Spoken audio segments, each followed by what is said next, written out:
Hello, everyone. Welcome back. Today, we are examining another official government file together. And I have to tell you right from the start, the very cover of this folder says "Destroy" in large letters across the front. But someone didn't destroy it. And what's inside is exactly the kind of thing they probably wished they had. This is FBI Headquarters Case 62 HQ 83894, Section 5. 209 pages, declassified, and stamped on that cover, "Use care in handling this file." Let's find out why. So the very first thing I notice is this is not just one document. This is a collection of memos, teletype messages, phone call records, classified military intelligence, and handwritten letters from ordinary citizens, all gathered together in a single FBI file. The subject? Flying saucers. Not as a joke, not as a fringe topic. This is the FBI, J. Edgar Hoover's bureau, sending urgent teletype messages, coordinating with the Army, the Air Force, the CIA, all about flying saucers. And we're going to go through it together, piece by piece. Let's start with the first pages. The earliest documents in this file go back to July 1949. And this is where things get interesting right away. There's an office memorandum dated July 26, 1949, sent directly to the director of the FBI from the SAC, the special agent in charge out of San Antonio, Texas. The subject line reads, "Flying Discs, Internal Security, R." Now, think about that. Internal security, that's the classification. The memo describes how the military's G2 office, the intelligence division of the 4th Army, had flagged a newspaper article out of Galveston, Texas.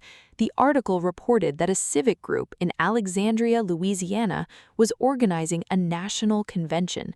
The purpose of the convention was for people across the country who had seen flying saucers to come together and compare notes. The Army flagged it, the FBI was notified. But here's what the memo also mentions. Flying discs had been reported twice in the week before that article appeared, right there in Alexandria, Louisiana. So the Army is watching people who talk about saucers, and they're cross-referencing those reports with actual sighting reports. This is 1949. And then just a few pages in, we find something completely different. There's a phone call record from July 11, 1949. At 10:54 in the morning, a man named Ernest Cuneo called the FBI director's office from New York City. The subject of the call? Flying saucers. Now, who is Ernest Cuneo? He was a well-connected individual, a lawyer and journalist with ties to powerful people in Washington. And the record says when he was told that Director Hoover and Mr. Ladd were both out of the office, he declined to speak to anyone else. He said he was following up on a private conversation he had already had with Mr. Ladd the previous weekend. He asked that Mr. Ladd be informed of his call. The next day, July 12th, Cuneo calls again, and this time he gets through to Mr. Ladd. The phone record says he was calling about a flying saucer he had discussed with Ladd the previous Saturday. He asked if he could release the story. He was told that was up to him. Now, this is where something doesn't add up. A journalist, connected to the highest levels of the FBI, personally discussing flying saucers with a top bureau official on a weekend, asking permission to publish a story. What story? What did Cuneo know? The file doesn't say clearly, but look at the internal memo dated that same day, July 12, 1949, from D.M. Ladd to the director. Ladd writes that a letter is being prepared for the Los Angeles office, instructing them to do a discreet background check on a man named Peter Camerlon Jones. Jones had apparently written a letter to the famous newspaper columnist Walter Winchell about flying saucers, and they were going to interview Jones for details. And then, and this is the part that catches my attention, someone has handwritten in large cursive letters across the bottom of this memo. This should have been done the first thing Monday, instead of waiting until Wednesday to get it out. Hoover was not happy with how slowly they moved. He wanted answers fast, so they sent an urgent teletype to Los Angeles, marked urgent, signed Hoover. The instructions? Find Peter Camerlin Jones, run a background investigation, interview him. And Los Angeles response. They checked the address Jones had given. Nobody there had ever heard of him. The current and former residents of that address, people who had lived there for years, did not know a Peter Camerlin Jones.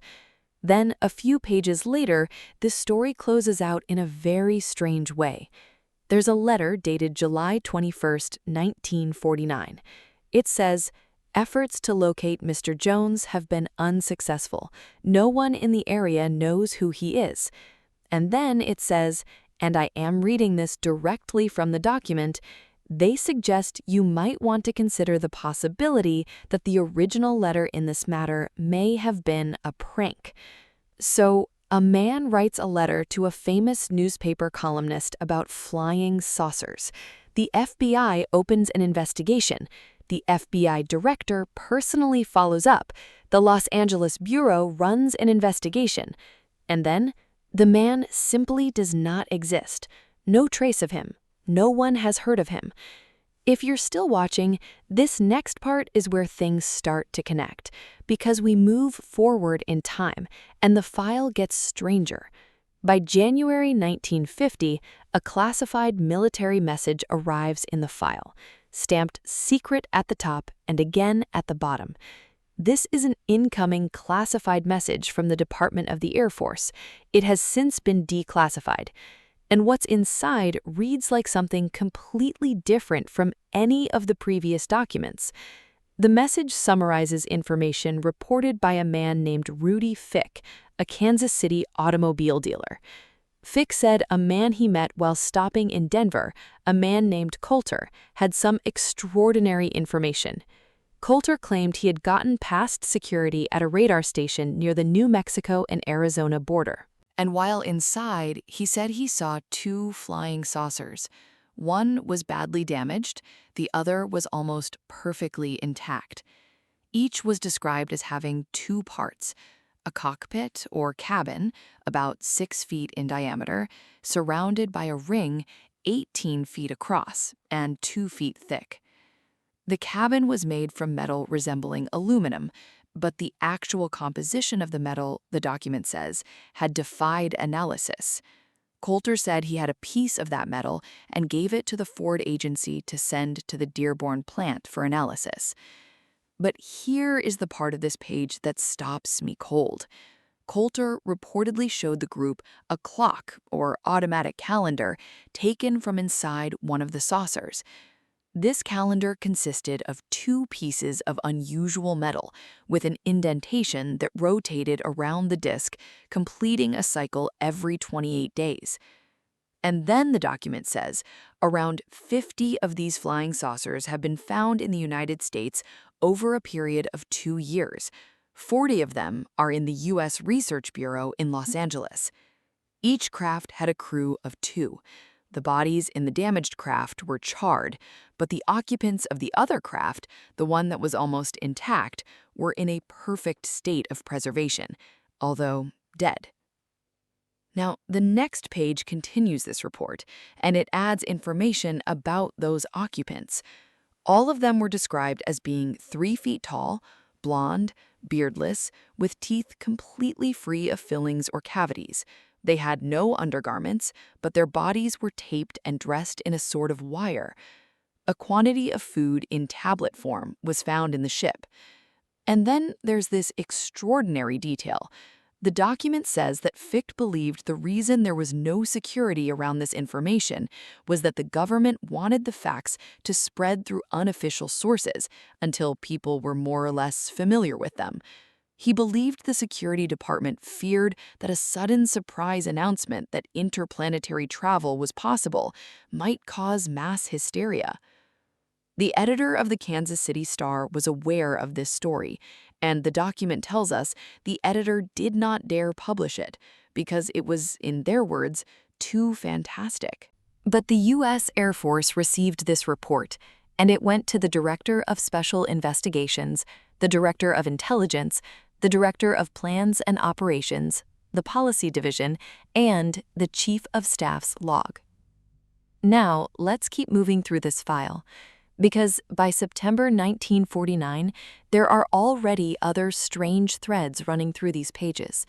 A memo from Indianapolis, dated September 6, 1949, describes a conversation between an OSI officer and Dr. Richard Parrish, a physician from Decatur, Indiana. Dr. Parrish had returned from Canada and found himself in the middle of a polio epidemic. He had read everything he could about polio, its symptoms and diagnosis, and his conclusion? The cases he examined in Indiana were not polio. He believed they were the result of uranium poisoning. And he believed the presence of flying saucers had a direct bearing on the polio epidemic. He pointed out that flying saucers had been observed in the Carolinas in 1948, and there was a polio epidemic there at the same time. When Dr. Parrish raised this theory with the Indiana University Medical School, the document says they treated the entire matter as a big joke. The FBI report concludes this office is taking no action in the matter. But they kept the document. And now we move into 1950, and the file really accelerates. By March 1950, there's an urgent FBI memo about an unknown object that was spotted circling over Oak Ridge, Tennessee. Oak Ridge, of course, was home to one of the most sensitive nuclear facilities in the United States. A radio ham operator named Stuart Adcock had picked up a signal on his Army's surplus radar set. An object was circling at 40,000 feet. He reported it, and by the next day, Adcock had tracked it again, this time at 100,000 feet, about 18 miles from his home, which would place the object directly over Oak Ridge. FBI agents, CIC agents, and OSI representatives went out that night to look at his radar screen, and they saw it. They reported the information to the Third Army, and then the CIA sent a technician to examine the radar set. The FBI memo notes something that stood out to me. Nobody seemed to know why the CIA had jurisdiction. The FBI agent wrote that Mr. Roby had no information as to how the CIA had become involved. By March 2, 1950, Army messages were moving between military commands. A confidential incoming message to the Department of Army for the Director of Intelligence reports that on March 2nd, radar stations picked up two objects at 80,000 feet altitude, 18 miles from Knoxville, moving in circular motion in opposite directions. The speed of the objects reported as terrific. And separately, in June 1950, an urgent teletype message sent directly to the FBI director describes an extraordinary sighting over Phoenix, Arizona. At 5:45 in the evening of June 29th, an object in the sky was observed by many citizens of Phoenix, including FBI personnel. A B-29 bomber from the 509th Bomb Group out of Roswell, New Mexico, was assigned to follow the object. The pilot reported that while flying at 25,000 feet, the object appeared to be an additional 10 to 20,000 feet above him. The plane was traveling at 290 miles per hour and was able to circle beneath the object but could not keep up with it. The object was moving in a westward direction in the absence of any wind. It was last sighted at 8:55 in the evening, approximately 20 miles north of Blythe, California, when it was lost in a heavy thunderstorm. The estimated size of the object was described as very large. With binoculars, the observer could easily see it, but the B-29 bomber could not be observed with binoculars. Think about what that means. The object was visible to the naked eye with binoculars from the ground, but a B-29 bomber at the same altitude was too small to see. And then there are the letters. Scattered throughout this file are handwritten letters from ordinary Americans writing directly to the FBI. One is from a person in Paxonis, Pennsylvania, dated February 1950. The writer had been logging sightings every single day. On January 25, 1950, 3 sightings. January 26th, January 27th, January 28th, January 29th, multiple times per day, different directions, southeast, southwest, south, east, northwest, night sightings. The letter says, "The reason for having you check these, I don't trust anybody unless you say okay. And then, I want no snooping around my place, and please do not tell anybody about me." There's desperation in that letter, and secrecy. Another letter, sent in April 1950 from Yuba City, California, includes a hand-drawn sketch of a flying saucer. The writer said a man named Herman Obolsky had given him the design details. Obolsky allegedly claimed these saucers could travel from near Leningrad to New York, Washington, Boston, Albany, and cities along the entire Atlantic coast in 3 hours, if not in too much of a hurry. The writer closes the letter with a postscript. He had been in contact with the FBI's Buffalo office, but he decided to write directly to FBI headquarters because he did not know who was a communist in Washington and who was not, and he wanted to make sure his contact was, and I'm reading this directly, 100% American. There are photographs in this file too, or rather, reports about photographs. By the time we reach later pages, the FBI is analyzing film footage claiming to show flying saucers. A photographer is examined. Experts are brought in. One expert named Steinow examined photographs taken by someone named Hicksonbaugh. Steinow's conclusion was that the disc appearing in the image appeared in sharp detail, which would suggest it was closer to the camera than either the trees or the airplane visible in the same frame. But then Steinow offers another possibility. It could be trick photography, achieved by focusing a camera on a spot on a window and moving the camera away in a straight line, creating the illusion that an object was disappearing into the distance. 2 explanations, neither one completely satisfying. And that is this file, 209 pages. And it goes on, letter after letter, memo after memo, classified message after classified message, military officers in Indiana, OSI investigators in Nebraska, FBI agents in Knoxville watching radar screens, citizens in California sketching diagrams, pilots being scrambled from Roswell. All of it collected, all of it kept, all of it eventually marked copied for FOIPA decades later when the Freedom of Information Act forced some of it into the open. And after going through all of this, it leaves more questions than answers. The government was clearly taking this seriously in a way that the public was never told about. The investigations were real, the coordination between the FBI, the Army, the Air Force, and the CIA was real. Whether what they were investigating was real, that remains the question, and the document doesn't answer it. Neither does the stamp on the cover that says, "Destroy." Let me know what you think in the comments below.